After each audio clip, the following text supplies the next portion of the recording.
Hey everyone, I'm Steph and she's Kayla and we are Margin Mavens, two women who write in their books and love sharing our thoughts with you guys. Today's episode is about Percy Jackson and the Sea of Monsters by Rick Riordan. This episode will contain spoilers, so if you'd rather read the book and then come back, you're more than welcome to. Now, onto the video.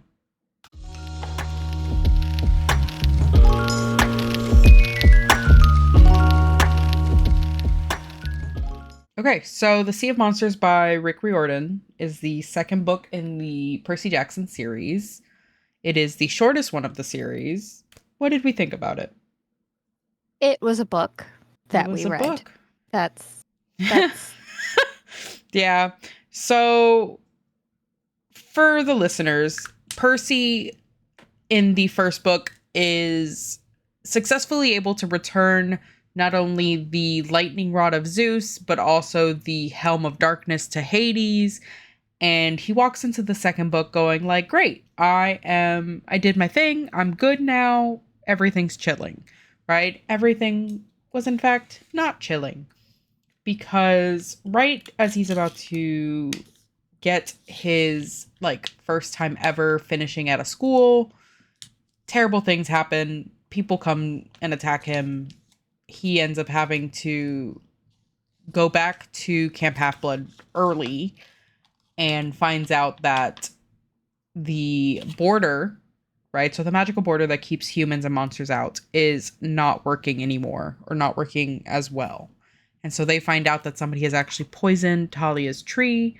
Chiron has been booted from the camp because we find out that he is son of Kronos. So due to the connection there, they decide to boot him, which I think is really hypocritical. Yes. Because the gods are also relatives of Kronos. And so that was a bit confusing to me. But not really a surprise. Not a surprise, because the gods kind of suck universally. There's some that they might suck a little less sometimes, but overall, they really suck in this one. Yeah. We meet Tyson, who is Percy's half-brother. He is a Cyclops, and we see a lot of really terrible prejudice towards him. Mm-hmm. And that kind of gets dealt with slowly, Annabeth being one of the main reasons, or one of the main people that have a prejudice towards him. But we see as he really proves to not be like other Cyclops, she kind of warms up to him.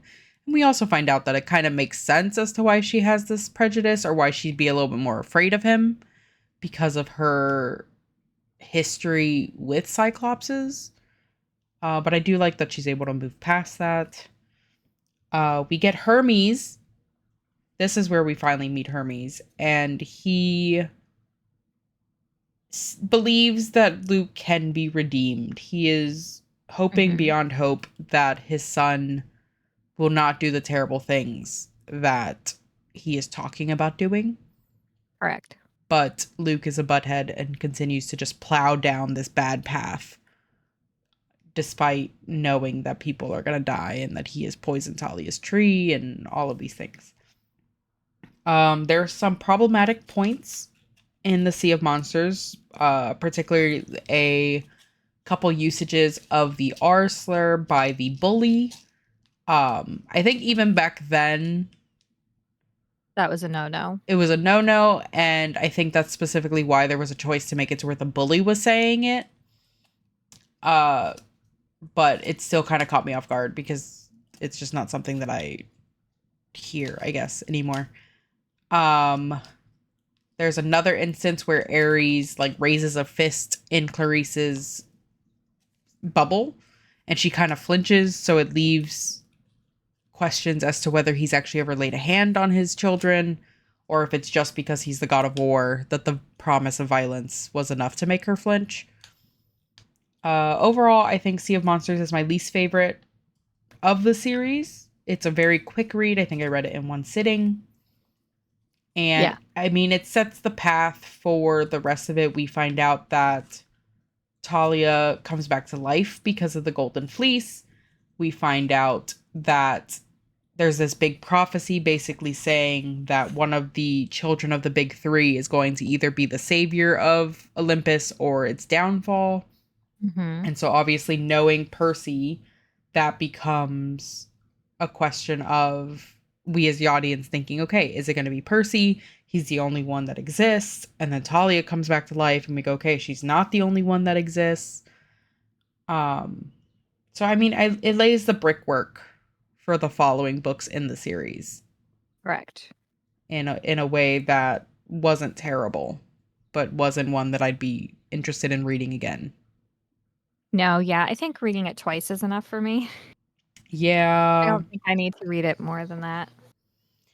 Yeah, I think it was I think it was an interesting book in terms of seeing some growth already from like Percy in the first book to Percy now. He's a lot more understanding of the world around him, which obviously just comes from experience and exposure. Right. I do like that we kind of get a glimpse of this dual point of view in terms of if Percy is telling you that he's in a fight, right? His entire inner monologue is like, I scrambled to do this. I clumsily did this. I kind of just winged it and did this. And then the people around him are like, he's just defeated like 12 people by himself. How the hell Yeah. did he do that?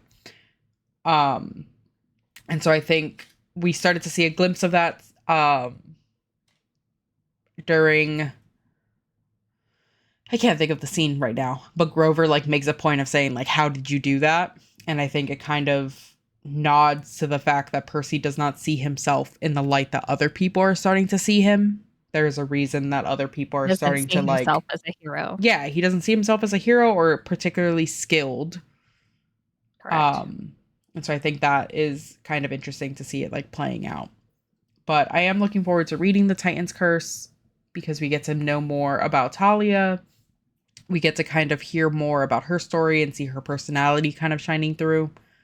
I'm interested to see how she clashes, if she does, with Percy and what that kind of looks like as it develops. It'll definitely be a more interesting read than The Sea of Monsters. Yeah, I think so. Thanks for listening to this episode of Margin Mavens, where we talked about The Sea of Monsters by Rick Riordan. Let us know what you think about the book or the series in the comments below. Stay tuned and stay gay, and if no one has told you this today, you are loved and you matter.